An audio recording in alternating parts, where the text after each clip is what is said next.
overall COVID-19 deaths are down dramatically, and these last 6 months, about 90% down due to our vaccination program.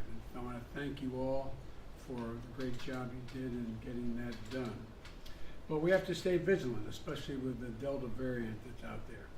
While COVID-19 cases are rising, virtually all of the COVID deaths and hospitalizations are from unvaccinated people.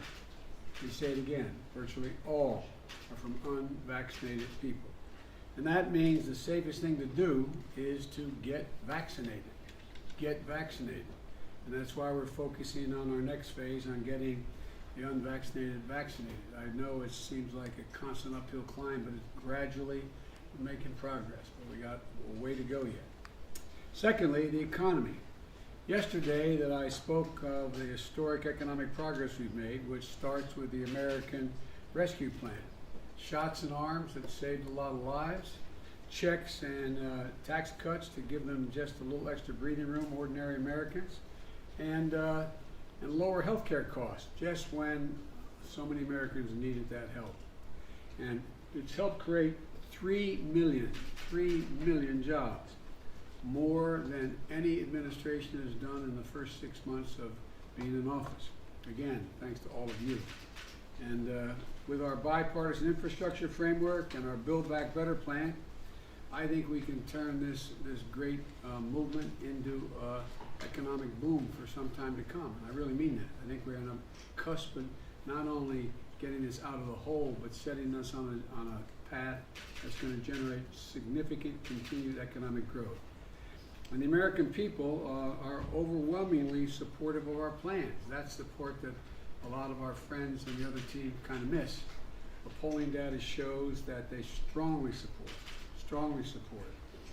our efforts for infrastructure. I think they're a little tired of infrastructure week for 4 years in a row. I think we're on the verge of being able to get something really done.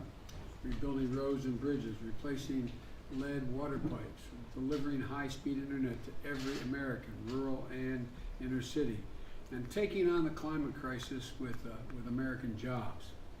And they want us to build back better. They don't know the name necessarily, but they know that they support universal pre-K and 2 years of community college, paid leave, and child care, which is essentially a significant tax cut for working class families, and allowing Medicare to negotiate lower drug costs, which will significantly reduce drug prices across the board for people.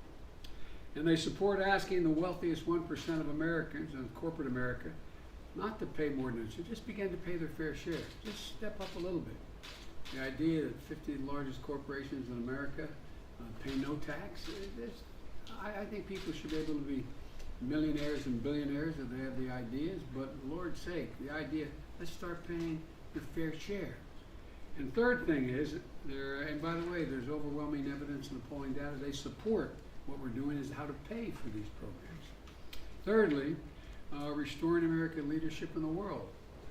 I know you all have, those of you who travel around the world, I know our ambassador to the United Nations knows it full well, that America was really behind the 8 ball the last 4 years. We've lost a lot of our standing. I don't have to tell that to my buddy sitting to my right here, the Secretary of State. He understands it well.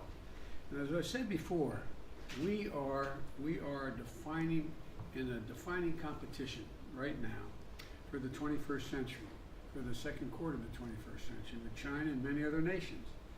And many of these nations believe that autocracy is the future, that democracies cannot compete with autocracies because it's so hard, things are moving so rapidly, technologically and otherwise, that democracies can't get the act together enough to get a consensus how to move.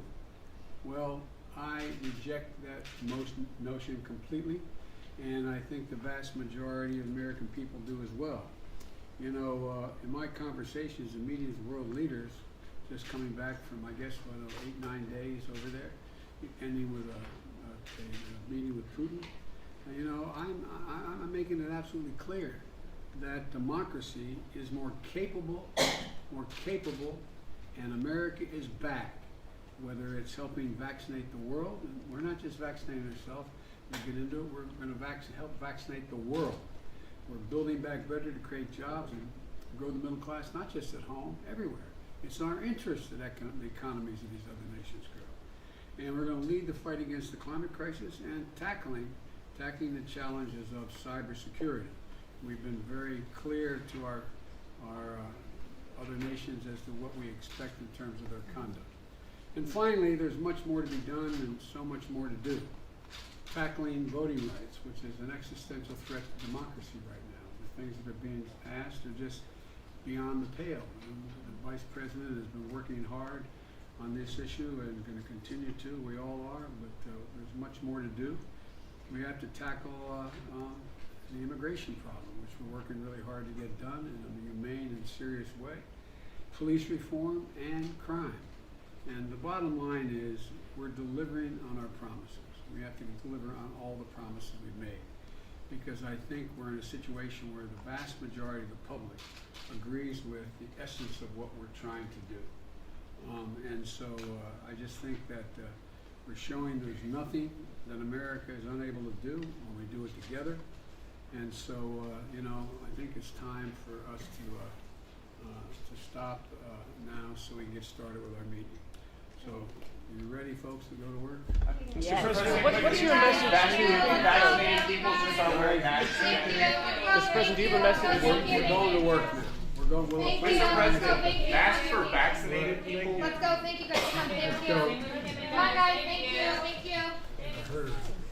Let's go, guys. Thank you. Let's go. Thank you. Let's go. Come on. Let's go. Thank you.